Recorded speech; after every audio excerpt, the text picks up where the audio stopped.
What's up, ladies and gents? I'm Channel One, your host. Welcome back to more Hitman 3. This is our master stealth walkthrough, Silent Assassin. This version here is going to be more based off of how quickly we can get through this mission. Obviously, there are quicker ways to get through it, but this is our little take on the master difficulty of how to get through the final mission, which is a Carpathian Mountains Untouchable.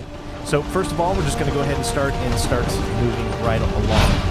Obviously, the quicker you are, the better score you're going to get, which is never something that I've agreed with when it comes to Hitman rankings and stuff like that. I feel like it should always be based off of style and how you do the kills and, you know, unseenness. Like, for instance, as we're just going through here, all of this is pretty much self-explanatory, so I kind of explain a few things how I think they should do the ranking system. It shouldn't be based off of speed gets you a higher percentage, but based off of how well you're not seen. So you notice how whenever you're slightly seen, a meter will kind of go up a little bit.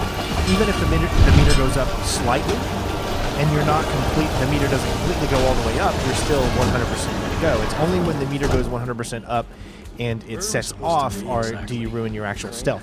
I think that if they based points around never receiving that little meter that kind of starts going off whenever someone is starting to look at you in the general vicinity, I think if it was based off of that, and if you don't have whatever, not a single little noise that comes up or a little blip on your screen that says you're about ready to be seen, could, I think, potentially separate a lot of players in this game. As opposed, it could be like, I've noticed that in some strategies, the faster the time, sometimes it's actually easier to pull off because you can get away with a lot in these games, especially on master difficulty. You know, you've got that meter that has to go all the way off before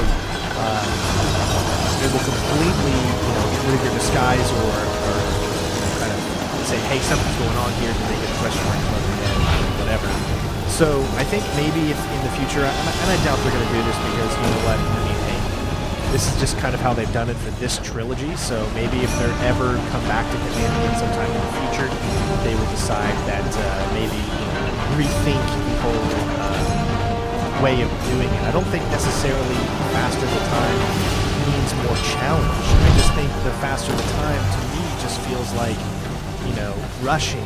And I've never liked stealth games where you rush. I think it's cool to figure out certain routes that allow me to get by all of these enemies and all of these guards in a very, very fast and unique way.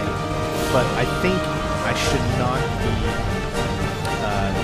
worshipped for me getting through it in a very, very fast way, but more me getting through it in a way that literally no one, like, there's not even a clue in anyone's mind that I was there, you know? Like, I think those are where the points should lie. And I've said this even in games like Rock Band, where they rank everything based off of what we call squeezing, which is once you have, like, star power, right, which gives you extra points. If you hit a note before the star power ends, you get those extra points. However, if you're a little late, you don't get them. So then it requires a lot of people that just hit notes way too early, out of time, out of sync, which doesn't make any sense in a game which musical rhythm is very, very important, and timing is very, very important. And I look at it in the same aspect of that.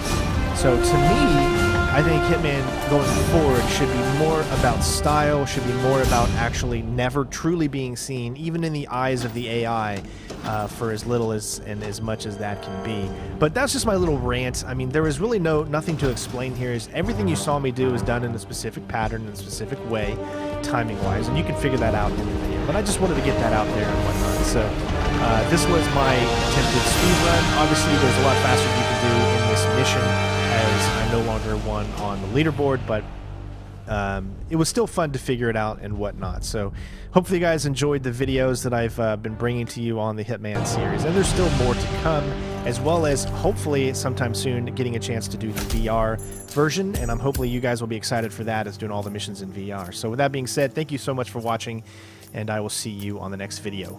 Peace.